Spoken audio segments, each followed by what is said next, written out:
العظيم. أعوذ بالله من الشيطان الرجيم. بسم الله الرحمن الرحيم. الحمد لله الذي لا يبلغ بدعته القائلون ولا يحصي نعماءه العادون ولا يؤدي حقه المجتهدون، الذي لا يدركه بعد الهمم ولا يناله غوث الفتن، الذي ليس لصفته حد محدود ولا نعت موجود ولا وقت معدود ولا أجل ممدود، فطر الخلائق بقدرته ونشر الرياح برحمته ووتد بالصخور ميدان أرضه، ثم الصلاة والسلام والتحية والإكرام على خير الأنام الذي سمي في السماء بأحمد وفي الأرض بأبي القاسم محمد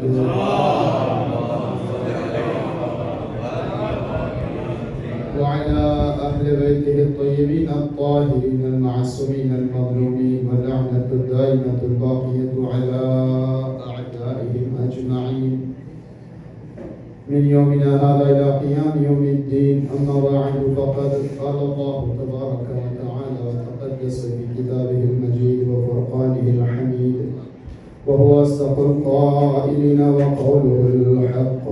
بسم الله الرحمن الرحيم. إن الذين قالوا ربنا الله ثم استقاموا تتنزل عليهم الملائكة ألا تخافوا ولا تحزنوا وابشروا بالجنة التي كنتم توعدون.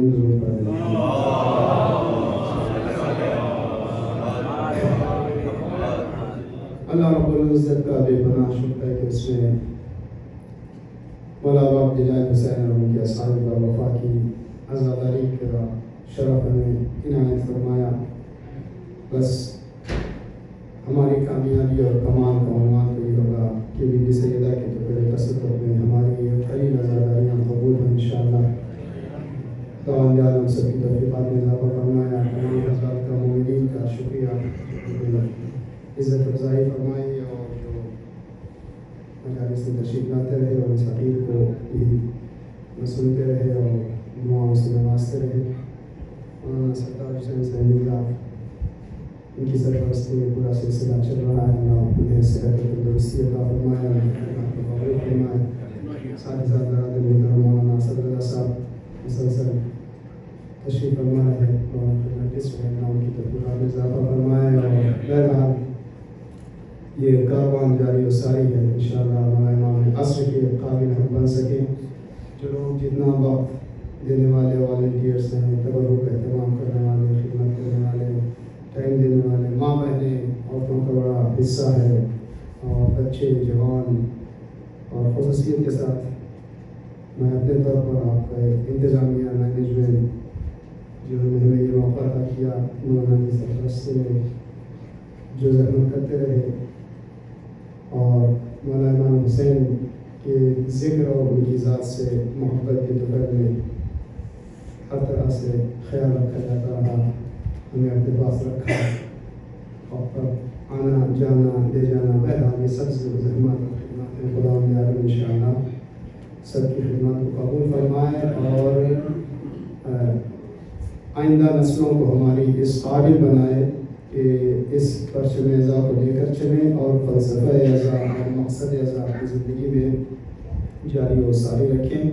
انشاءاللہ ہمارا یہ کاروان جلد سے جلد، بہت جلد مولا امام عصر کے ظہور کے ساتھ انشاءاللہ ایک منزل تک پہنچے جہاں دنیا کو عدل و انصاف اور حقیقی اسلامی اور قرآنی تعلیمات کے اجرا کی لذت سے نوایا جا سکے.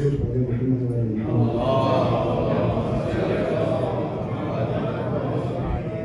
ہماری گفتگو کا عنوان رہا ایمان اور ولایت کی طاقت، ایمان اور ولایت کی عظمت و طاقت.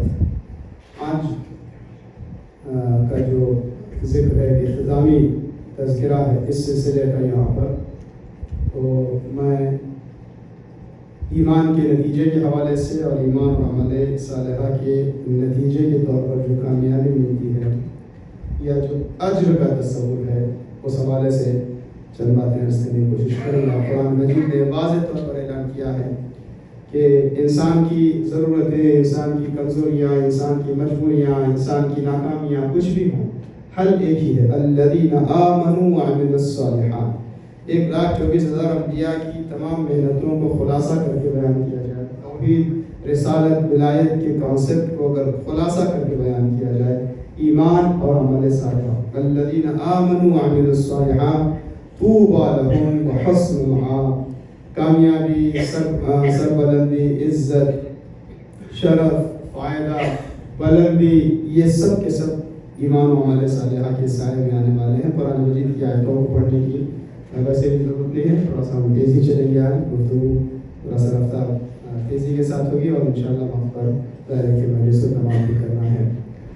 تو جب انسان ایمان کے دائرے میں رہ کر زندگی گزارتا ہے، استقامت سے کام لیتا ہے اور اپنی بساط بھر کوشش کرتا ہے کہ استحقاق ثابت کرے خدا کی خاص رحمت کا، اہل بیت کی شفاعت کا، تو وہ ان کے اعتبار سے عطا کرتے ہیں۔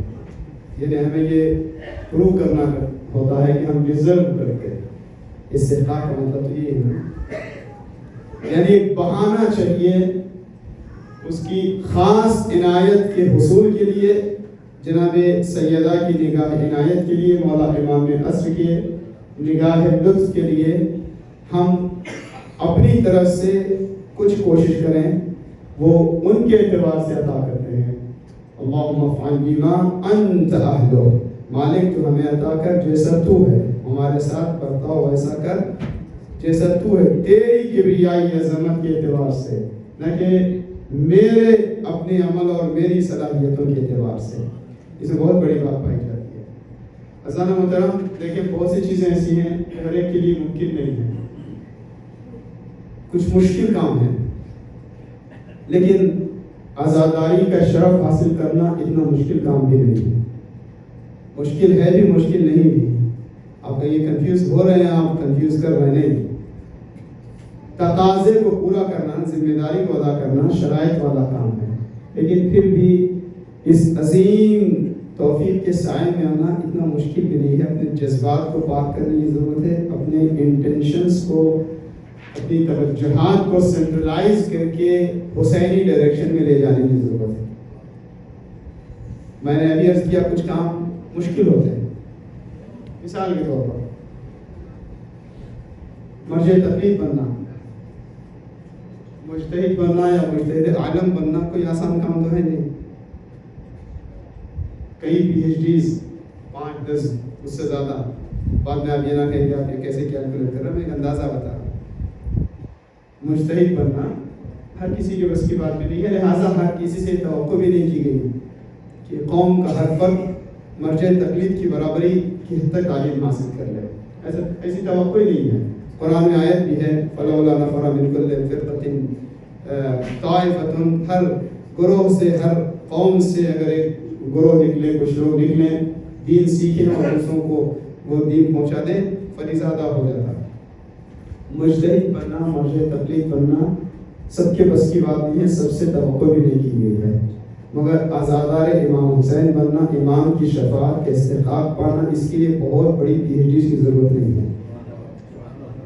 یہ دروازہ سب کے لیے کھلا ہوا ہے، ہر کوئی ہر زمانے میں حر بن کر کے آ سکتا ہے، اور یہ بات اس میں شک کرنے کی ضرورت نہیں ہے۔ جب معصوم نے وعدہ کیا ہے کہ اگر تم سچے دل سے صرف تمنا کرو، خواہش کرو، بعض اوقات تو کام معاملہ محنت کرنے کا بھی نہیں ہے، صرف نیت اور انٹینشن اور جذبات کا ہے۔ تم سچے دل سے یہ خواہش کرو کہ کاش میں کربلا میں ہوتا تو میں بھی امام کی نصرت میں اپنا نذرانہ پیش کرتا، کہ تمہارا یہ چاہنا، یہ وش کرنا تمہیں اس قابل بنا دیتا ہے، اتنا اوپر لے جاتا ہے کہ تمہیں اللہ شہدائے کربلا کے ساتھ محشور کر دیتا ہے۔ اسی لیے کہا گیا ہے کہ ہمیں اپنی نیتوں میں، اپنے ڈریمز میں محدود نہیں ہونا چاہیے۔ آپ پوری دنیا کی بھوک کو ختم نہیں کر سکتے، اس کا مطلب نہیں بھائی مجھ سے کچھ نہیں ہو سکتا، ایک بھوکے کو کھلا سکتے ہیں تو کھلا دیں۔ پوری دنیا میں ظلم اتنا بڑھ چکا ہے، مجھ سے کیا ہوگا؟ بھائی پوری دنیا کا ظلم آپ مٹا نہیں سکتے، جو ہو سکتا ہے تم اپنی طرف سے ایک آواز بلند کرو، ایک دعا دے دو، ایک مظلوم کی آہ سے آہ ملاؤ، ٹھیک ہے، جو ہو سکتا ہے آپ پوری ما لا یدرک کلو لا یترک کلو، اگر آپ پورا دریا پی نہیں سکتے تو اس کا مطلب یہ بھی نہیں کہ آپ لبے دریا ایسے ہی پیاسے کے پاسے کھڑے رہیں۔ تو میں ایسے کر رہا ہوں کہ جذبات اور نیتوں کو وسیع بنانا، مولا امام چہاروں کی دعاؤں میں سے اللہم وفر نیتی، مالک مجھے توفیق دے کہ میں اپنی نیت کو وسیع کر کے پھیلا دوں، وفور نیت۔ اور یہ کہا گیا ہے کوئی شخص اگر یہ خواہش کرے کہ اللہ مجھے اتنی دولت دے کہ میں دنیا کے ہر بھوکے کو کھلا دوں، اور سچی بات ہے ایسی نہیں، واقعی طور پر تو خداوند عالم اس کو اتنا ثواب دے دیتا جیسے اس نے پوری دنیا کے بھوکوں کو کھلایا۔ نیت سے یہ چیز ہو سکتی ہے، اور یہ فرش اعضاء کا کام ہے، بار بار یہ بات عرض کر رہا ہوں، فرش اعضاء کا کام ہی یہ ہے کہ ہمارے جذبات کو اتنا پاک کر دے کہ ہماری نیتیں خالص ہو جائیں۔ یہ چیلنجنگ بھی ہے بولنے والوں کے لیے بھی ہوتا ہے کہ فیڈ بیک کیسا ہے، لوگ خوش ہوئے کہ نہیں ہوئے۔ اگر لوگوں کی خوشی خدا، رسول اور ایمان کی خوشی کے ساتھ ہے تو اس میں کوئی بری بات بھی نہیں ہے۔ اہل بیت کے فضائل وہ ذکر ہے، فرض کے لیے بعض اوقات کبھی ایک جگہ بھی لوگوں کو خوش کرنے کے لیے فضائل بیان کیے جا سکتے ہیں، بالکل فضائل بیان کیے جا سکتے ہیں، صرف لوگوں کو خوش کرنے کے لیے نہیں، خدا کو خوش کریں، ایمان کو خوش کریں، لوگ بھی خوش ہو جائیں۔ ہاں، خدا رسول کو ناراض کر کے ایسی بات بیان کرنا جس سے صرف لوگوں کو خوش کرنا ہے تو اس کا ٹھکانہ جہنم ہے، ٹھیک ہے۔ لیکن پھر بھی اخلاص نیت رکھنا بولنے والوں کے لیے زیادہ چیلنجنگ ہے، سننے والوں کے لیے بھی، ہر کسی کو اپنی لائف میں کا فرش اعضاء کا کام یہ ہے کہ ہمارے جذبات کو پاک کر دے۔ ایک لمحے کے لیے میں اور آپ یہ بھی رک کے سوچتے ہیں ہم نے 12 دن تھوڑی سی عزاداری کی، حق اعضاء تو ادا نہیں ہو سکا۔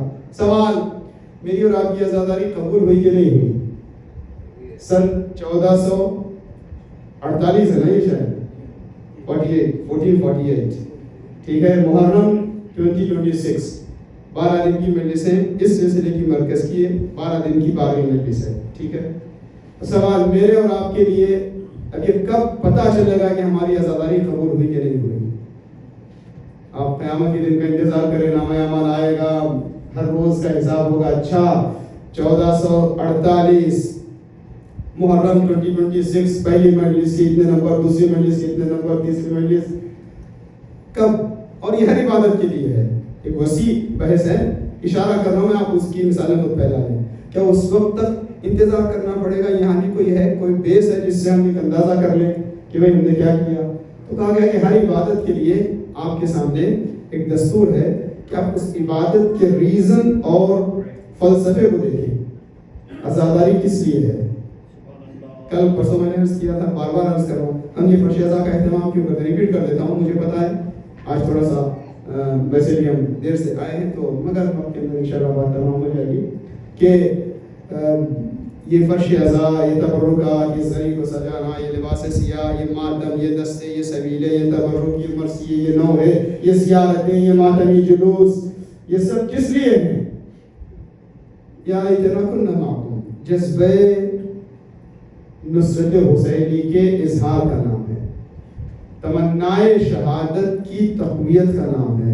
اگر میرے اور آپ کے اندر قربانی کا جذبہ ابھر گیا کہ قربانی سر کی ہے، جان کی ہے، اور اکثر اوقات شاید آج کے زمانے میں میرے اور آپ کے لیے اس وقت جان کا سوال نہیں ہے، مگر اس دینداری کا سوال ہے جس دین کو حسین نے بچایا۔ اگر ہم راہ حسین پر ثابت قدم ہونے میں مضبوط ہو گئے تو عزاداری کی قبولیت کی دلیل ہے۔ اگر ہم نے اپنے امام کے، اپنے زمانے کے امام سے رابطے کو تقویت دینے میں کامیابی حاصل کر لی ہے تو عزاداری کی قبولیت کی دلیل ہے۔ درود پڑھیں محمد علیہ۔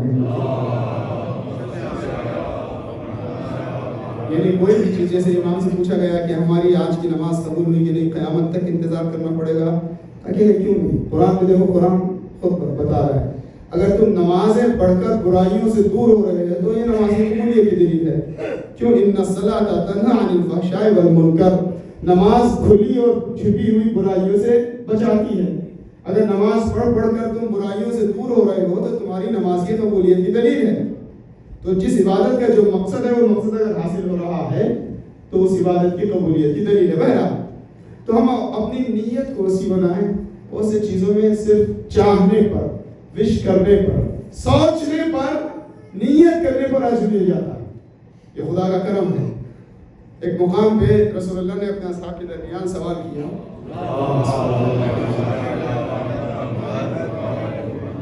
ایکم یصوم الدہر، تم میں سے کون ایسا ہے جو پورا سال روزہ رکھتا ہے اور پوری زندگی روزے رکھتا ہے؟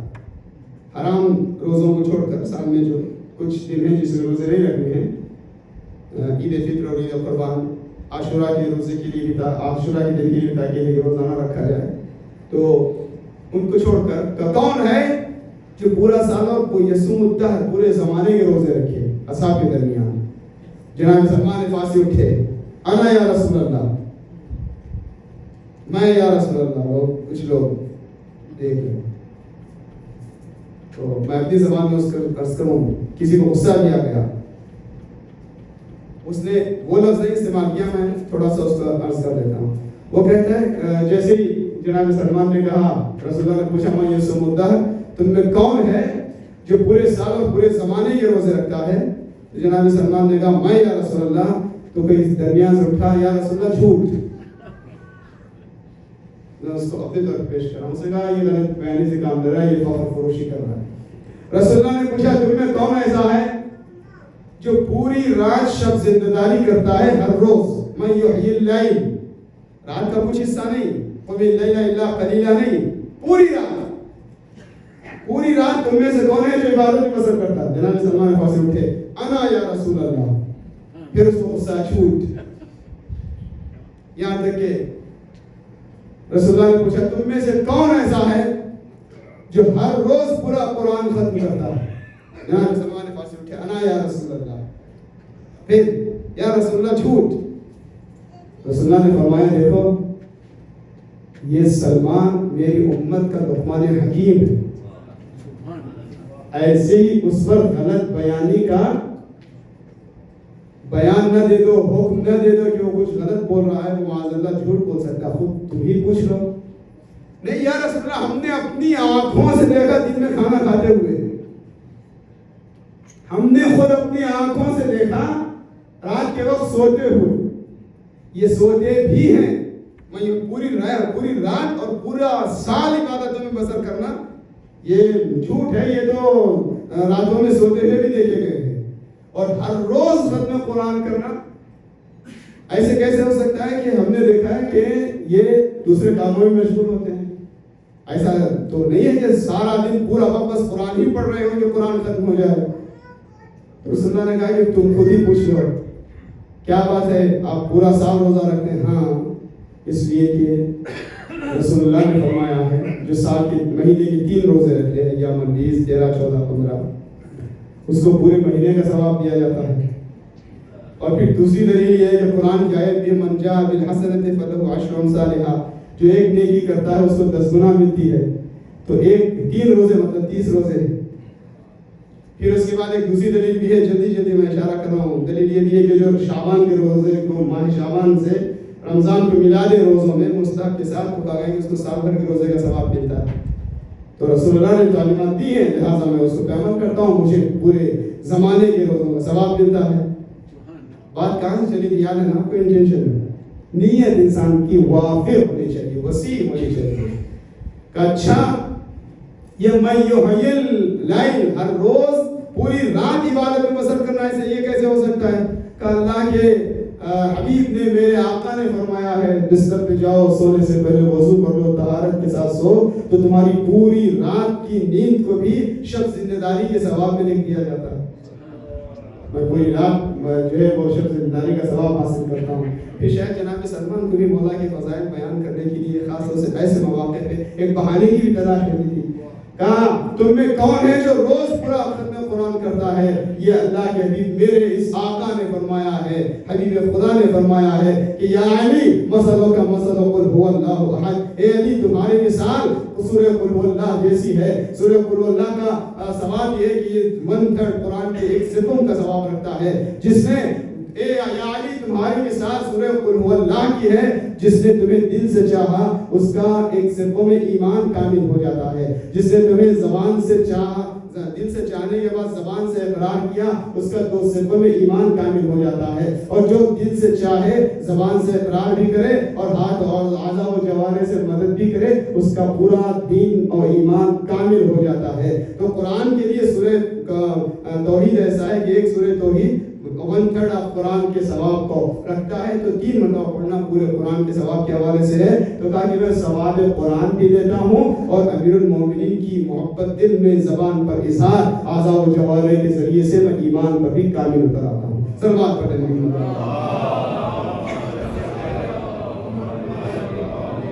میں نے یہ سب واقعہ اس لیے عرض کیا ہے حسن ختام کے لیے کہ آج اس سلسلے کا یہاں پر آخری ذکر ہے، تو ہم تصور کریں اپنی نیتوں کو بڑھائیں۔ ایک پازیٹیو ہوتا ہے کہ بعض اوقات جیسے علماء نصیحت کرنے والے باعمل علماء بہت سے جو ہے وہ حقائق بیان کرتے ہیں، ڈراتے ہیں، اور ہونا بھی چاہیے بشارت اور انذار دونوں چیزیں ساتھ ساتھ، مگر میں آج کوشش یہ کروں تھوڑی سی زیادہ امید دلانے کی بات کریں۔ جب ہم امید والی بات کرتے ہیں تو خدا نہ خاصا یہ بعض اوقات کہتے ہیں کہ بہت زیادہ رحمت اور رحمت کی شفاعت کی باتیں کریں، ایک طرح سے لوگوں کو چھوٹ دینا ہے گناہ کرنے کے لیے، یہ لائسنس نہیں، ایسا نہیں ہے۔ ہماری پوری کوششوں کا سرمایہ کیا ہے، کیپٹل کیا ہے؟ ہماری زندگی، اسپرچول زندگی ایک ٹریڈ ہے، اس ٹریڈ کا، اس معاملے کا کیپٹل کیا ہے، انویسٹمنٹ کیا ہے؟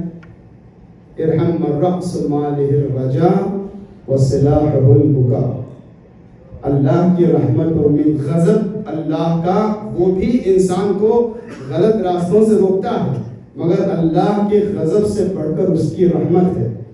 یا من سبقت رحمتہ غضبہ، اے وہ ذات کہ جس کا رحم اور جس کی مہربانی، جس کی رحمت اس کے غضب سے بہت زیادہ۔ تو خدا کی بارگاہ میں، سیدہ کی بارگاہ میں آج قبولیت کی سند دینے کو ہم حاضر ہیں، بھیک مانگنے آئے ہیں، کس چیز کی؟ ہماری قلیل عزاداریوں کی قبولیت ہو، اور جب وہ قبول کر لیں گے تو میں نے عرض کیا کیسے عطا کریں گے؟ جیسے وہ ہیں ان کے اعتبار سے عطا کریں گے، جیسے ہم ہیں نہیں، جیسا میرا کام، جیسا میرا مال نہیں، جو ہم نے کیا وہ تو ایک بہانہ تھا، جو عطا کریں گے وہ ان کی کرامت ہوگی، ہے کہ نہیں ہے؟ خداوند عالم نے جیسے مثلا روز ہم اللہ کی وحدانیت کی گواہی دیتے ہیں، بہت بڑی بات ہے، اذان میں، اقامت میں، تشہد میں رسول کی رسالت کی گواہی دیتے ہیں، ہر جگہ ہر مقام پر اللہ کی توحید، رسول کی رسالت، اہل بیت کی ولایت، امام کی امامت کی ہم گواہی دیتے ہیں۔ ہم نے کبھی غور کیا صرف یہ گواہی دینا کتنا بڑا مرتبہ ہے، کتنا بڑا مقام ہے دنیا کے اعتبار سے؟ جو علانیہ طور پر یہ ڈکلیئر کرے کہ میں گواہی دیتا ہوں اشہد ان لا الہ الا اللہ، تو اس کے کچھ ظاہری آثار ہیں، آپ لوگ سب جانتے ہیں نا۔ اگر فرض کریے کوئی غیر مسلمان ہے، وہ شہادتیں پڑھ دے تو کیا کہلاتا ہے؟ مسلمان۔ جب مسلمان کہلاتا ہے تو اس کے ساتھ حرمت اسلام آ جاتی ہے، اب اس کا ذبیحہ حلال ہے، شادی بیاہ کے مراسم ان کے ساتھ ہو سکتے ہیں، اس کو حقوق مل جاتے ہیں ایک مسلمان ہونے کے، تدفین اور تکفین وغیرہ کے حوالے سے۔ بلکہ آپ دیکھیں نا یہ جو شہادتیں کہنا ہے یا تھوڑا سا اس بات کو اور آگے بڑھائے، یہ نیت ہے، یہ قراردادی ہے، ایک طرح سے قراردادی ہونے کا پتہ نہیں، میں اعتباری ہے۔ میں مثال دیتا ہوں، آپ جلدی سے اپنے جاب سے گھر آئے، آپ بالکل ویسے ہی منہ دھو رہے ہیں جیسے وضو میں منہ دھویا جاتا ہے، ہاتھ بھی دھو رہے ہیں، مسا بھی کر رہے ہیں، مگر آپ کا ارادہ نماز کے لیے وضو کا نہیں ہے، تو یہ منہ دھونا تو وضو نہیں ہے۔ فرق کیا ہے ہاتھ منہ دھو کے مسا کرنے میں اور وضو کرنے میں؟ صرف ایک نیت کا ہے۔ اسی طرح سے کوئی جانور کو، حلال جانور کو ذبح کرے جیسے ذبح کیا جاتا ہے، اور جان بوجھ کر خدا کا نام نہ لے یا خدا پر یقین نہ رکھے، فرق کیا ہے؟ وہ مردار کہلانے میں اور حلال ہونے میں، ایک نام اللہ کا، اللہ پر عقیدہ رکھتے ہوئے۔ اسی طرح کی تمام مثالیں ہو سکتی ہیں۔ یہ ظاہری ہے، یہ ظاہری آثار دنیا میں کا، اس سے بڑی بات کیا ہوتی ہے؟ پیغمبر اسلام حضرت محمد مصطفیٰ صلی اللہ علیہ وسلم کہ رسول فرماتے ہیں کہ جو بھی اشہد لا الہ الا اللہ کہہ دیتا ہے خداوند عالم نے قسم کھا رکھی ہے کہ اس پر میں اس کے بدن پر میں آتش جہنم کو حرام کر دوں گا. اس لیے کہ اس نے اللہ کی گواہی دی ہے, اللہ کے فیور میں گواہی دی ہے. میں نے جان بوجھ کر لفظ استعمال کیا, لفظ فیور. کہیں کسی کورٹ میں کوئی جائے کسی کے فیور میں گواہی دے, اس کی بڑی بات ہوتی ہے. کہا گیا ہے کہ جناب یوسف جن پہ الزام لگا ان کو حرام کام کی دعوت دی گئی, جناب یوسف نے منع کیا تو ان پہ الزام لگا. جب الزام لگا تو ہوا یہ تھا کہ جناب یوسف دوڑتے ہوئے دروازے کی طرف پہنچے تھے. میں نے کسی ویڈیو میں اشارہ کیا تھا, جن لوگوں کو یاد ہوتا ہے وہ بالکل اس کو ریکال کر لیں گے. دیکھیے بند دروازے کی طرف بھی دوڑا جاتا ہے. جناب یوسف کہنے نہیں, یہ بند دروازے بند نہیں ہوتے, اللہ کی طرف دوڑو راستے کھل جاتے ہیں. اس کو تھوڑا سا تفصیل سمجھنا اس کی تھا. غلقت الابواب, ایک نہیں کئی باب تھے, سب دروازے کھل گئے ان کے لیے. مگر دروازے کھل کے آسانی تھوڑی آئی. جیسے پہنچے تو اس کا شوہر, اس کا مرد قرآن کی زبان میں وہاں پہ کھڑا تھا اور جناب یوسف پر ہی الزام دھر دیا گیا کہ دیکھو اس کی سزا کیا ہوگی جو تمہارے گھر والوں کے ساتھ بری نیت رکھے. قرآن کے الفاظ کا ایسا مفہوم ہے. جناب یوسف نے کہا نہیں, میرا جرم نہیں ہے, مجھے گناہ کی دعوت دی گئی, میں فرار کر رہا تھا, میں مجرم نہیں ہوں, میرا کوئی قصور نہیں ہے. ایسے میں کوئی شخص تھا یا کوئی چھوٹا سا جوان تھا, یہ قرآن کی آیت ہے, اس نے کہا کہ دیکھو اگر شرٹ پیراہن جو ہے نا قمیص آگے سے پھٹا ہے تو اس کا مطلب ہے کہ اگریشن اور اٹیک اس شخص کی طرف سے تھا جس کا شرٹ اور پیراہن قمیص آگے سے پھٹا, اور اگر پیچھے سائڈ سے پیراہن پھٹا ہے تو اس کا مطلب ہے کہ یہ ڈیفنس میں تھا, یہ بھاگ رہا تھا.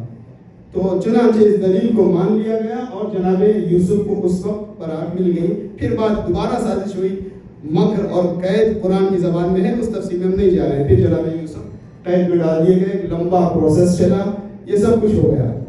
ایک شخص تھا جس نے جناب یوسف کے فیور میں گواہی دی تھی. ایک لمبا عرصہ گزر چکا, جناب یوسف ہیں اور جبریل امین آئے ہوئے, یہ روایت میں بیان کیا گیا.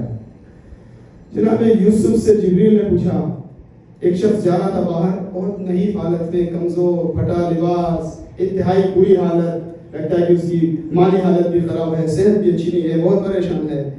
جناب یوسف سے جبریل نے پوچھا, جانتے ہو یہ کون ہے؟ تو جناب یوسف نے کہا کہ نہیں, کہ یہ وہی گواہ ہے جس نے آپ کے حق میں گواہی دی تھی.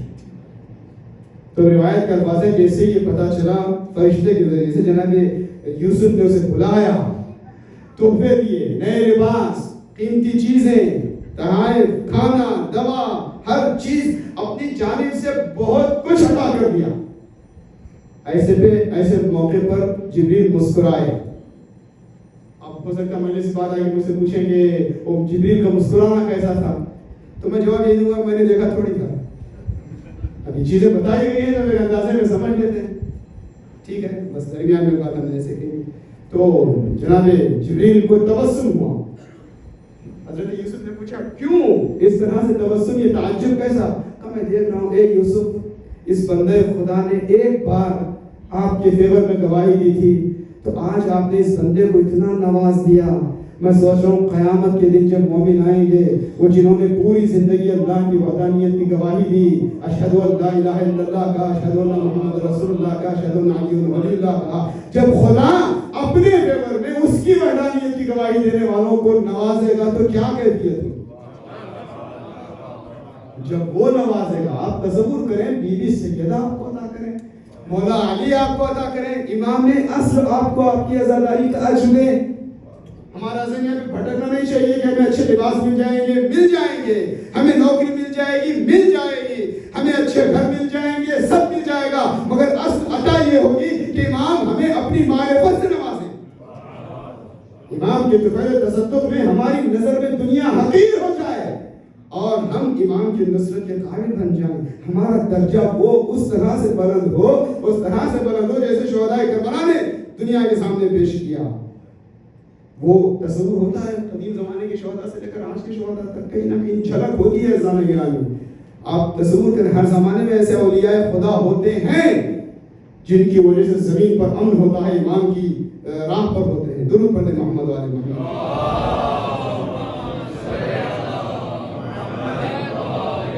جب خدا نوازے، امام نوازے، رسول نوازے، بیوی سیدہ نوازے، کیا کیفیت ہوتی ہے. آپ اس بات کو مکمل طور پر یقین کر کے اٹھیں. اگر آپ نے $1 تبرک کے طور پر صرف کیا، اگر آپ نے 1 منٹ کسی کام کی والنٹیئرنگ میں صرف کیا، اگر آپ نے ایک توجہ دی ہے، یا کبھی کبھی خدا نخواستہ کوئی غلط فہمی آپ کے حوالے سے ہوگی، آپ نے کچھ جھیلا ہے راہ اہل بیت میں، اہل بیت آپ کو خالی ہاتھ نہیں لوٹاتے. یہ یہاں پر جو کچھ ہے وہ دینا نہیں ہے، خدا کی قسم جو کچھ ہے وہ سب لینا ہی لینا ہے. عید کی کیا کیفیت ہے، اتنی عزت دے دی حسین ابن علی نے. ذکر سنتے ہیں لوگ، ہم اپنے جیسے طالب علم اور بعض علماء کے ساتھ ہم جیسے طالب علم کی بیٹھک ہوتی ہے تو کبھی ان باتوں پہ چرچا بھی ہوتی ہے، بات بھی ہوتی ہے کہ بھائی لوگ دروازہ کھول رہے ہیں، مسافہ کر رہے ہیں، خدمت کر رہے ہیں، کیوں؟ ہمارے نام، ہمارے آبا و اجداد کے نام اور پہچان کی بنیاد پر کا نہیں، یہ سب عشق اہل بیت اور عشق حسین کی بنیاد پر ہے.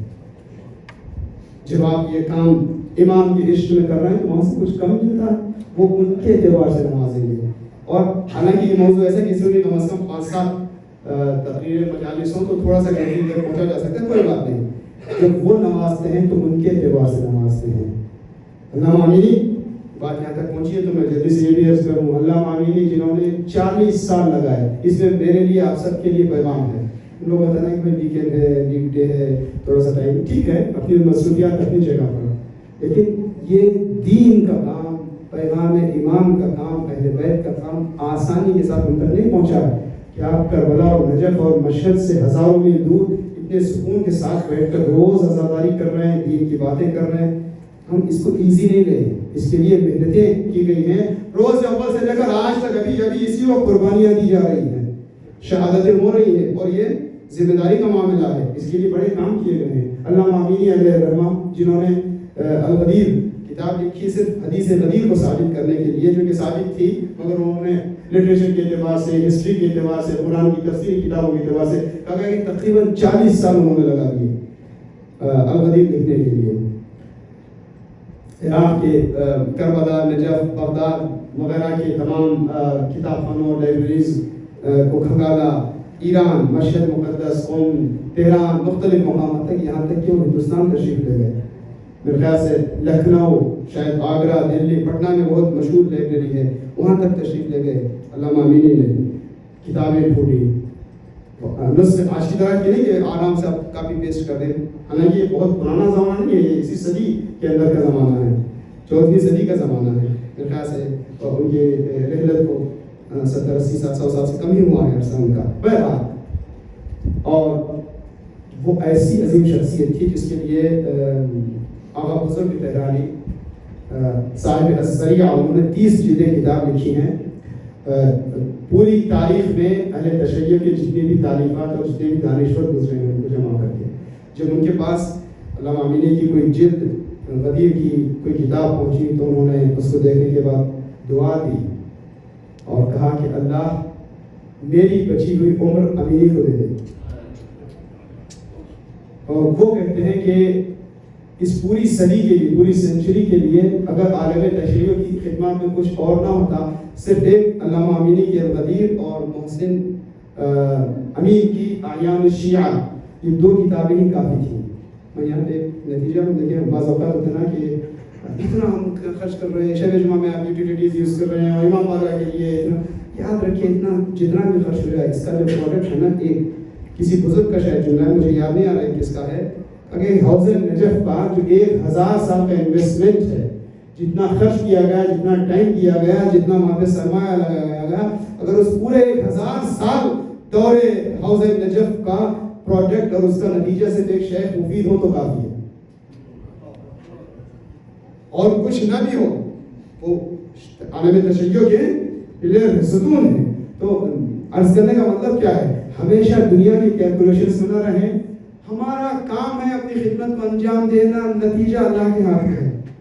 یہ کیا ہوا، کتنے لوگ کنورٹ ہوئے کہ نہیں، ہمیں ہمارا فرض یہ ہے کہ اپنی ذمہ داری کو ادا کرتے جائیں، اپنا کام کرتے جائیں. بہرحال کر رہا تھا علامہ امینی ان کے صاحبزادے جو ہے جب نجف سے چلنے لگے تو علامہ بحر العلوم کے خاندان میں سے ایک شخصیت گزری محمد تقی بحر العلوم، ان کے پاس رخصت کے لیے خدا حافظی کے لیے گئے تو انہوں نے کہا کہ جانتے ہو میں نے تمہارے بابا کے لیے، میں اکثر سوچا کرتا تھا کہ مولا علی نے کیا دیا ہوگا امینی کو، آپ کے بابا علامہ امینی کو مولا علی نے کس طرح سے نوازا ہوگا، کیسے ان کی مہمان نوازی کی ہوگی. تو چنانچہ میں نے خواب میں دیکھا روز محشر برپا. دیکھیں خواب ہے کہ کسی کو پسند نہیں آئے بات، اگر کسی کے لیے کوئی بہت دلیل نہ بھی ہو تو کوئی بات جیسے اگنور کر دیں، اس کے اندر ہم کوئی چیز ثابت نہیں کر رہے، کسی بات کو رد نہیں کر رہے، ایک خواب ہے مگر اس سے بہرحال ایک تصور تو ملتا. تو وہ ایک بزرگ عالم وہ کہتے ہیں کہ میں نے خواب میں دیکھا روز محشر سجا ہوا ہے، ساقی کوثر خود مولا امیر المومنین حوض کوثر کے پاس جام بھر بھر کے لوگوں کو پلا رہے ہیں تو لوگ سب باتیں میں ہیں یہ بات دیگر مولا کے ہاتھوں سے پانی حوض کوثر کا جام پینے کو جا رہے ہیں. ایسے میں ایک آواز بلند ہوئی، ایک شور اٹھا کہ امیر آ رہے ہیں، امیر آ رہے ہیں. تو میں نے دیکھا کہ امیر المومنین خود اس کے استقبال کو آگے بڑھے. اب یہ نہیں کہ ان کو جام کوثر سے نواز رہے ہیں، پہلے حوض کوثر کے اس جام کے پانی کو، اس مشروب کو ان کے چہرے پہ چھڑکا، بلکہ لفظی معنی کروں میں نے چھڑکا احتیاط عرض کیا کہ کہیں آپ کو سنگین نہ لگے، مگر ترجمہ بتا دیتا ہوں جیسے میں نے پڑھا. امیر المومنین ان کے چہرے کو دھویا اپنے ہاتھوں سے حوض کوثر کے، پھر اس کے بعد اپنے ہاتھوں سے ان کے دہن میں حوض جام کوثر دے کر یہ جملہ فرماتے ہیں، یہ خواب دیکھ رہے ہیں علامہ محمد تقی ہوں، اللہم بید وجہہ، خدایا اس کے چہرے کو، امینی کے چہرے کو آج ایسے ہی روشن کر دے جیسے اس نے دنیا میں میرے دشمنوں کے سامنے میرے چہرے کو روشن کیا. برائے خوشنودی مولا کائنات علیہ السلام بلند تر صلوات.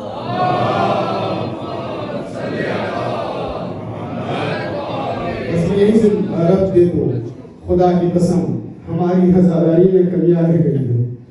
اللہ ہماری عزاداری کی کمی کو پورا فرمائے. اخلاص کی جو شرط ہے بولنے والے میں وہ شرط شاید نہ رہی ہو. نقائص عبادتوں کی بہت سے ہو سکتے ہیں. کہا گیا کہ اگر تمہاری نمازوں میں کمی رہنے کا ڈر ہو تو تم نافلہ پڑھ لیا کرو، اور ولایت اہل بیت بھی عبادتوں کی کمی کو پورا کر دیتی ہے.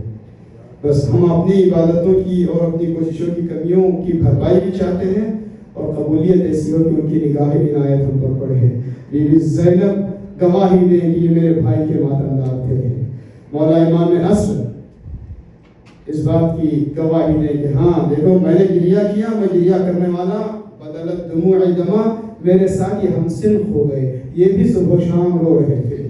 محرم کی تاریخوں میں ان کو صبح شام 5 محرم 6 محرم 7 محرم صبح شام ہمیشہ ان کا دل آزادار تھا، مغموم تھا.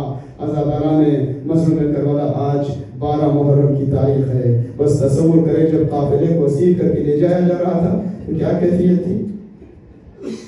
تاریخ اسلام میں ہے کہ جنگ خندق میں خندق بنا تھا تاکہ دشمن نہ آئے.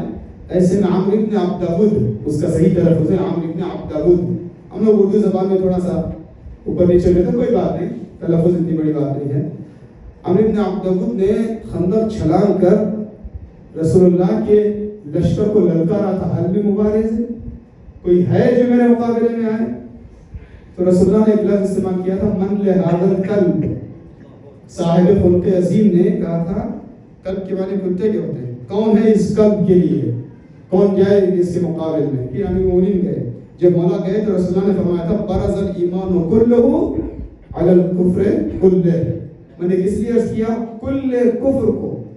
جب مولا علی نے واصل جہنم کر دیا، قتل ہو گیا مولا علی کے ہاتھوں، تو جنازے پر چادر ڈال دی.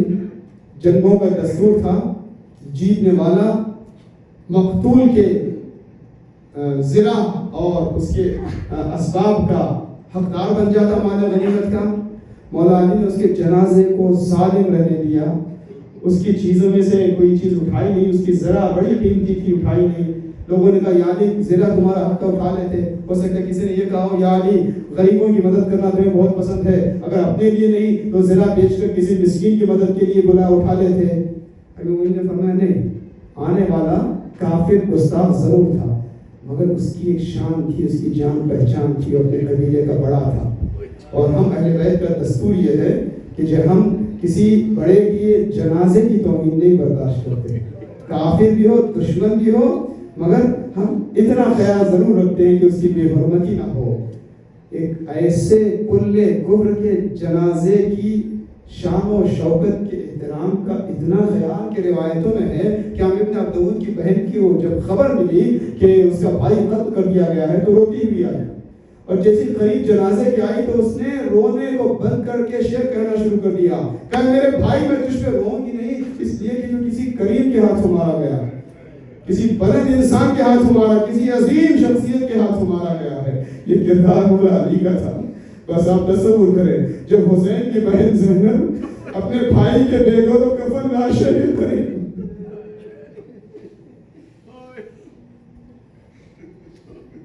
تو کیا عالم تھا جنازے کا؟ پامال بدن تھا،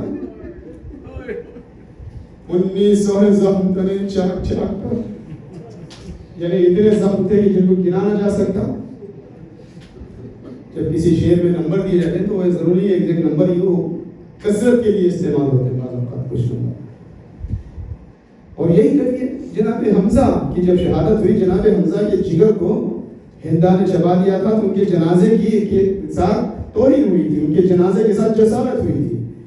جناب حمزہ کی بہن رسول کی پھوپھی جناب صفیہ جب آنے لگی گریا کرتے ہوئے تو رسول اللہ نے جلدی سے یہ حکم دیا کہ چادر ڈال دی جائے، اس لیے کہ بھائی کے جنازے کی یہ کیفیت بہن سے نہیں دیکھی جا رہی ہے۔ جب زینب اپنے بھائی کے سرانے پہنچی ہے تو کیا کوئی تھا جو تسلی دیتا؟ کبھی سرانے کبھی پائیں گی، اے میرے ماں جائے میں تجھے پہچانوں تو کیسے پہچانوں؟ انت آخر حسین، بیوی نے اپنے سید سجاد کو تسلی و دلاسا دیا۔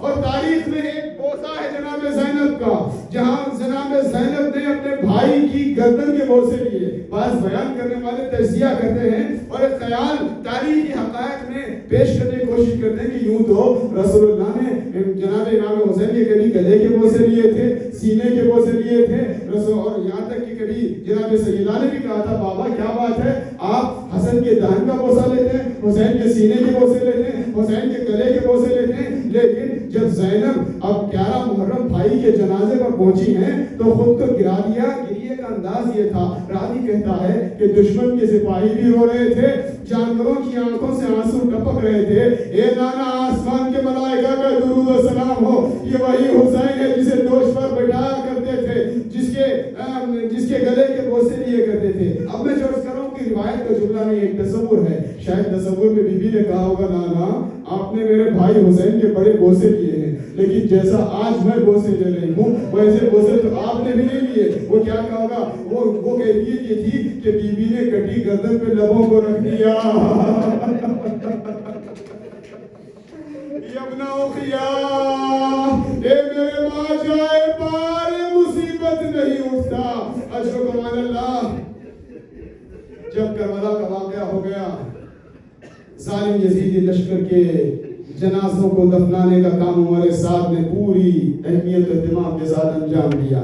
اب تاریخ میں بحث ہے کہ کب مولا امام حسین کا جنازہ دفنایا گیا، سر تو نیزے پہ بلند کر دیا گیا۔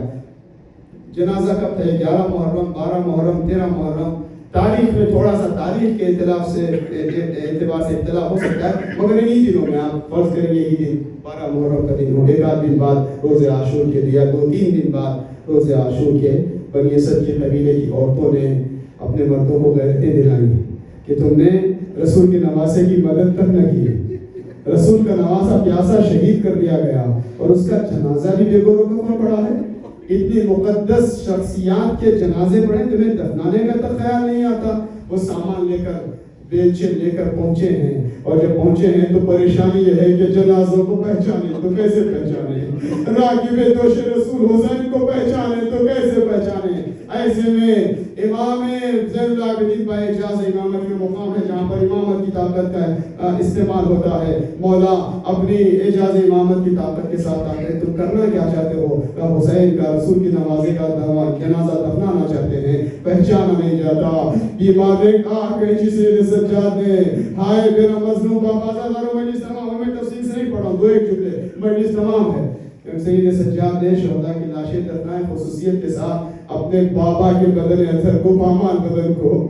دنیا میں دستور ہے جب کسی گھر میں میت ہوتی ہے تو لوگ سہارے کو آ جاتے ہیں، دفنانے کے لیے آ جاتے ہیں، مدد کرنے کو آتے ہیں. ایک بوریے میں مظلوم کربلا کے بدن اطہر کو سید سجاد نے رکھا، قبر کی خاک ہٹائی، آمادہ قبر ملی. ظاہر ہے یہ وہ قبر تھی جسے صدیوں سے آمادہ کیا گیا تھا، خاک کو ہٹایا گیا. بس میں نے مختصر کیا، 2 ہاتھ نمودار ہوئے شبیہ دست رسول. ایک مرتبہ اپنے پامال بدن کو مجھے مظلوم سید سجاد نے قبر مطہر کے اندر رکھا، کٹی گردن پہ اپنے لبوں کو رکھا، خطاب کیا بابا، نانا سے خطاب کیا.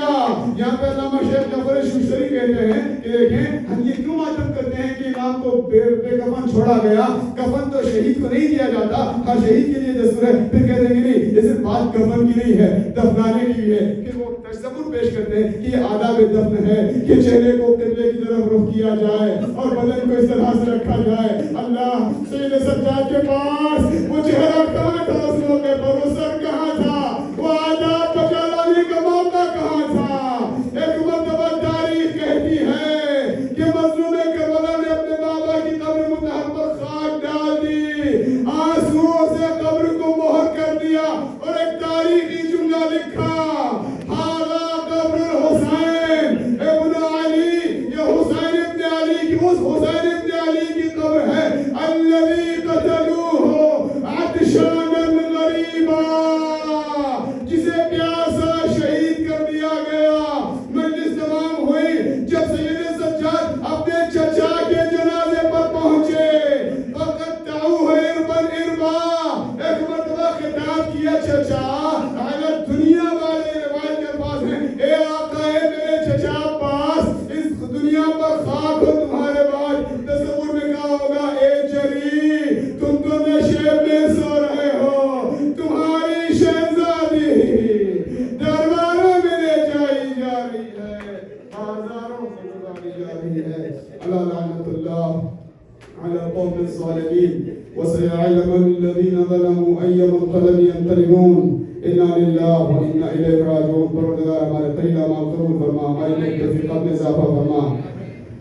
ہماری آزاداریوں میں جو کچھ کمی رہ گئی ہے مالک، تجھے واسطہ ہے جناب سیدہ کی کرامت کا اسے پورا فرما، اسے قبول فرما.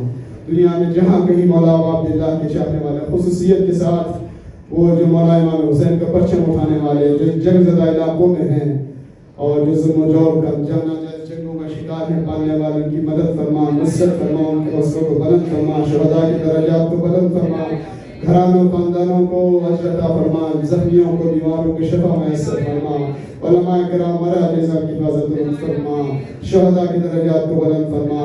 پانے والے دنیا میں جہاں کہیں بھی آزادار امام حسین ہیں، آزاداریاں، آزادار دستے، مقامات مقدسہ، زائرین، زیارت گاہیں، پانے والے سب کی حفاظت و نصرت فرما. پرچمداران نصرت ابا عبداللہ حسین اور پرچمداران نصرت امام زمانہ جہاں کہیں بھی جس حالت میں بھی جد و جہد میں ہیں، کوشش کر رہے ہیں، پانے والے ان کی نصرت فرما، ان کی مدد فرما، ان کے حوصلوں کو بلند فرما، دنیا سے ظلم و جور کا خاتمہ فرما. ہمیں اس قابل بنا کہ امام یاسر کی نصرت کے قابل بن سکے، امام کے ظہور میں تعجیل فرما اور ہم سب ان کے اعمال انصار میں شمار فرما. ربنا تقبل منا انك انت السميع العليم واخر دعوانا الحمد لله رب العالمين.